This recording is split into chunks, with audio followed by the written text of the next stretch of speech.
എല്ലാവർക്കും ശിങ്കാൻമിയുടെ പുതിയ വീഡിയോയിലേക്ക് സ്വാഗതം കേട്ടോ. അപ്പോൾ അതേ ഇന്നുണ്ടല്ലോ നല്ലൊരു ചാള വറ്റിച്ചതാണ്. അപ്പോൾ നമുക്ക് വളരെ ടേസ്റ്റി ആയിട്ട് ചോറിൻ്റെ കൂടെ ആണെങ്കിലും കപ്പയുടെ കൂടെയൊക്കെ കഴിക്കാൻ പറ്റിയിട്ടുള്ള ഈ ഒരു സിമ്പിൾ റെസിപ്പി വളരെ പെട്ടെന്ന് തന്നെ ഒന്ന് കണ്ടു നോക്കട്ടെ.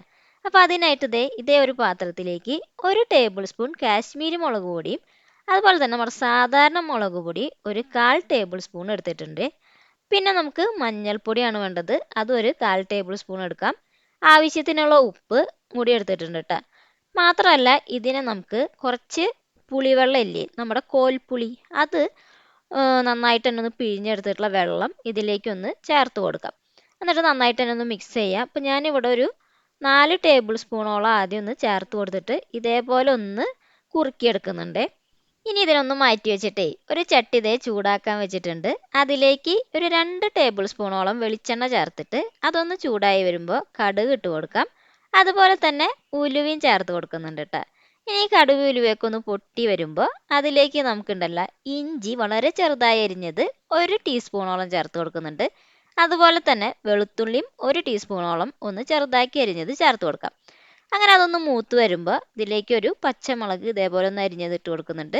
പിന്നെ ഇതിലേക്ക് നമ്മുടെ മെയിൻ ആയിട്ടുള്ള കറിവേപ്പില ചേർത്ത് കൊടുക്കാട്ടോ. പിന്നെ ഒരു 6 ചെറുള്ളി ഉണ്ടല്ലോ, ഇതേപോലെ വളരെ നൈസായി അരിഞ്ഞതും കൂടി ഇട്ട് കൊടുക്കാം. എന്നിട്ട് ഇതിലേക്ക് കുറച്ച് ഉപ്പ് ഇട്ടാൽ വളരെ കുറച്ച് ചേർത്ത് കൊടുത്താൽ മതി, ഒന്ന് വഴണ്ട് കിട്ടാൻ വേണ്ടിയിട്ട് മാത്രം.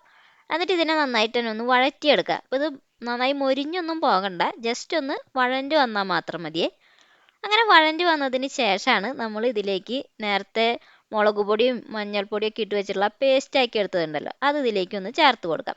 എന്നിട്ട് ഇതിനെ നന്നായിട്ട് തന്നെ ഇതിലൊന്ന് മിക്സ് ചെയ്തെടുക്കുന്നുണ്ട്.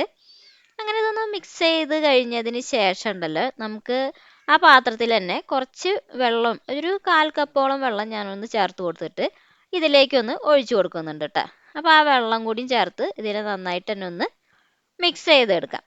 അങ്ങനെ അതൊന്ന് മിക്സ് ചെയ്തതിന് ശേഷം ഇതിലേക്ക് പുളിവെള്ളം ചേർത്ത് കൊടുക്കാം. അപ്പോൾ ഇവിടെ ഒരു 2 ടേബിൾ സ്പൂണോളം മാത്രം നമ്മൾ ഇതിലേക്ക് ഒന്ന് ഒഴിച്ചു കൊടുക്കുന്നുള്ളൂ. ബാക്കി നമ്മൾ ഓൾറെഡി ഇത് മുളക് പൊടിയിലൊക്കെ ഇട്ടിട്ട് നന്നായിട്ട് തന്നെ ആഡ് ചെയ്തത് കൊണ്ട് ഇത്രയും കൂടി ഒഴിച്ചു കൊടുത്തിട്ട് നന്നായിട്ടൊന്ന് മിക്സ് ചെയ്തെടുത്താൽ മാത്രം മതി. അതിനുശേഷം ഇതിലേക്ക് ഒരു 1.5 കപ്പ് വെള്ളം ഒന്ന് ഒഴിച്ചു കൊടുക്കുന്നുണ്ട് കേട്ടോ. അങ്ങനെ അതും കൂടി ഒഴിച്ച് അതൊന്ന് തിളയ്ക്കാൻ വെക്കുക. ഇതേപോലെ നന്നായിട്ട് തന്നെ തിള വന്ന് കഴിയുമ്പോൾ നമ്മൾ നേരത്തെ ക്ലീൻ ആക്കി എടുത്തിട്ടുള്ള ചാള ഇതിലേക്ക് ഒന്ന് ഇട്ട് കൊടുക്കാം കേട്ടോ. അപ്പോൾ ഈ ചാളയും കൂടി ഇതിലേക്ക് ചേർത്ത് കൊടുക്കുന്നുണ്ട്. അങ്ങനെ എല്ലാതും ഇതിലേക്ക് ഇട്ടതിന് ശേഷം ഇതിനെ നമുക്കുണ്ടല്ലോ ഒന്ന് അടച്ചു വെച്ചിട്ട് നന്നായിട്ട് തന്നെ ഒന്ന് വേവിച്ചെടുക്കാം. അപ്പോൾ ഇതിൻ്റെ വെള്ളമൊക്കെ വറ്റി നന്നായിട്ട് തന്നെ ഒന്ന് കുറുകി വരും.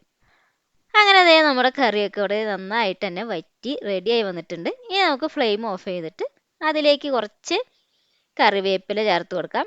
അതിനുശേഷം കുറച്ച് പച്ച വെളിച്ചെണ്ണ അതിൻ്റെ മുകളിലായിട്ടൊന്ന് ഒഴിച്ചു കൊടുക്കാം. ഇത്രയും കൂടി ഒഴിച്ചു കൊടുത്തു കഴിഞ്ഞാൽ ഇതിനൊന്ന് അടച്ചു വെച്ചിട്ട് നമ്മൾ എപ്പോഴാണ് കഴിക്കുന്നത് അപ്പോൾ ഒന്ന് എടുക്കാം കേട്ടോ. അങ്ങനെ നമ്മുടെ അടിപൊളി ടേസ്റ്റി ആയിട്ടുള്ള ചാള വറ്റിച്ചത് ഇവിടെ റെഡി ആയിട്ടുണ്ട്. അപ്പോൾ നമുക്ക് ചോറിൻ്റെ കൂടെ ആണെങ്കിലും അതുപോലെ തന്നെ കപ്പയുടെ കൂടെയൊക്കെ കഴിക്കാൻ പറ്റിയിട്ടുള്ള നല്ല ടേസ്റ്റി ആയിട്ടുള്ള സിമ്പിൾ റെസിപ്പിയാണ്. അപ്പോൾ എല്ലാവരും ട്രൈ ചെയ്യണം. അപ്പോൾ അടുത്തൊരു വീഡിയോ ആയിട്ട് വീണ്ടും കാണാം. Okay, by.